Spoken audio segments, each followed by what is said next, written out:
I'm in Lafayette Square this morning, but that's not Lafayette. That's Benjamin Franklin. The street is the John Minor Wisdom United States Court of Appeals building for the beautiful buildings around here. This is St. Patrick's Catholic Church. Everything looks all spiffed up. National World War II Museum. We just saw a sign that indicated the name was D-Day Museum, which it was originally. Down here is Lee Square. Used to have Robert E. Lee up on top. Can't see it from here, but now it's a big heart.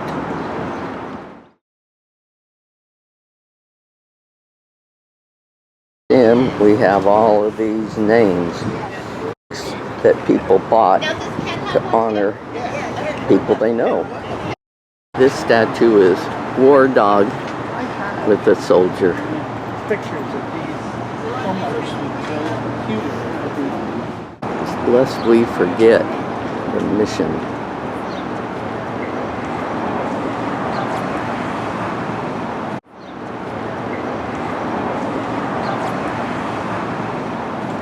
The slabs from the Atlantic Wall.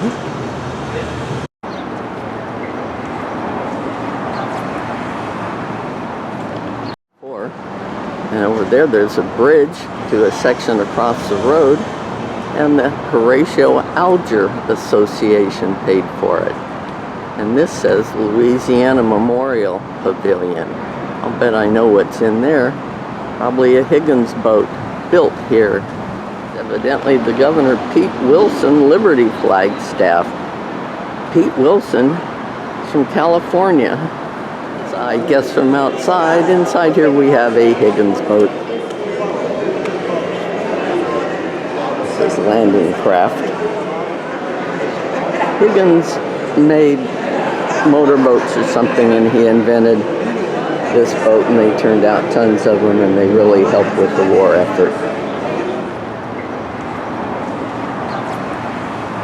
We are on board a moving train, and people are waving goodbye to us. To do with science since he's 17. And I went all through my physical. And we got sworn in, and we were all marched down to the depot, got on a train, just full of sailors and Marines. World War II broke out. The Japanese had 850,000 service members. Well, we had 335,000. And the Germans had 3,180,000. I would say we were outnumbered.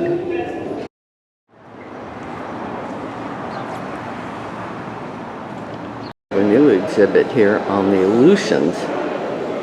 The Japanese did land on a couple of American islands during World War II. This is a Harley Davidson service in World War II.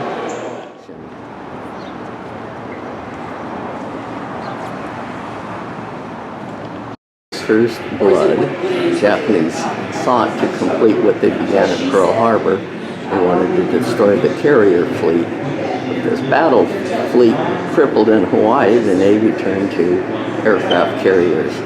My dad's battleship was here at Guadalcanal. They did get torpedoed, but the ship survived. It was actions against Japan's forces.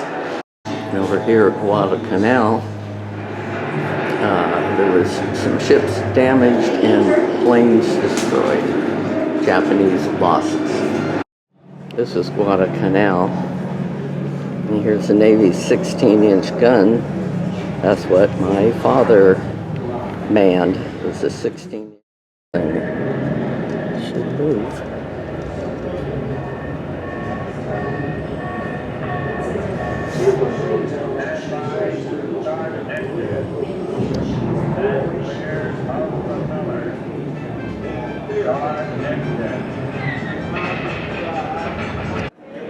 In August 1942, Americans mounted their first major amphibious landing in World War II at Guadalcanal using the innovative landing craft built by Higgins Industries in New Orleans. The Americans intend to halt the Japanese advance and protect their allies by sending in the Marines to seize the airfield on Guadalcanal. No one expects this fight to last very long. My dad says we just kept lobbing those shells on land, trying to protect the Marines who were going ashore. May 6, 1942, the height of the Japanese Empire.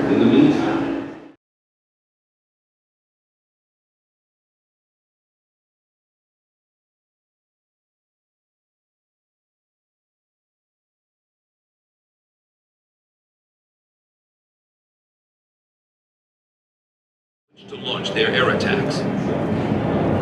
On the other side, the U.S. must launch its first land offensive. The Americans intend to halt the Japanese advance and protect their allies by sending in the Marines to seize the airfield on Guadalcanal. The Guadalcanal and Admiral Halsey had just taken over October 42.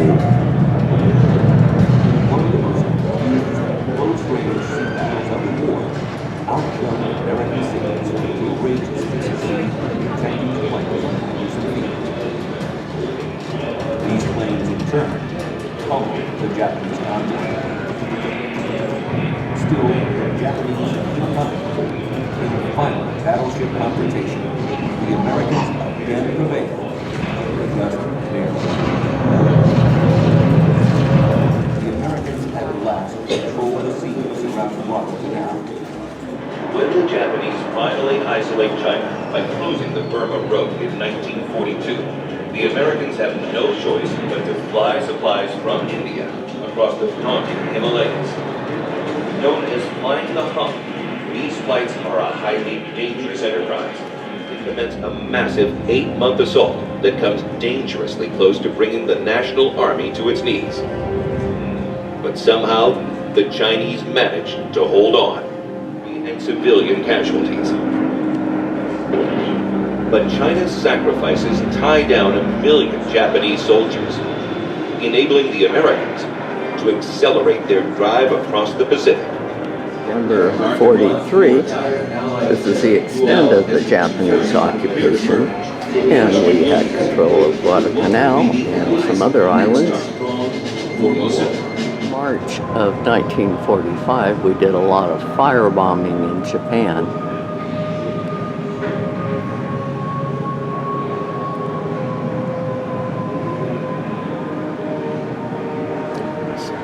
Incendiary bombs killed more than 100,000 people, and they still didn't surrender. The summer of 1945, we were still doing all sorts of things, blockaded them, they couldn't get food and stuff, and they were reduced to desperate circumstances, but they still didn't surrender. Preparing to bomb Japan with the atomic bomb.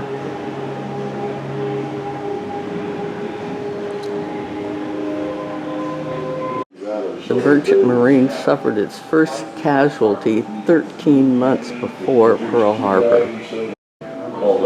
More than half its casualties occurred in 1942. About 9,500 merchant mariners perished during the war. Merchant Marine suffered the highest fatality rate of any unit during the war. That's a slightly better shot of what was a Robert E. Lee statue with a big heart up on top. It's called the Liberation Pavilion of George Marshall. And here Ike, otherwise General Dwight D. Eisenhower. Humility must always be the portion of any man who receives a claim earned in the blood of his followers and the sacrifices of his friends. We have Chester Nimitz, U.S. Navy, looks like a 5-star admiral.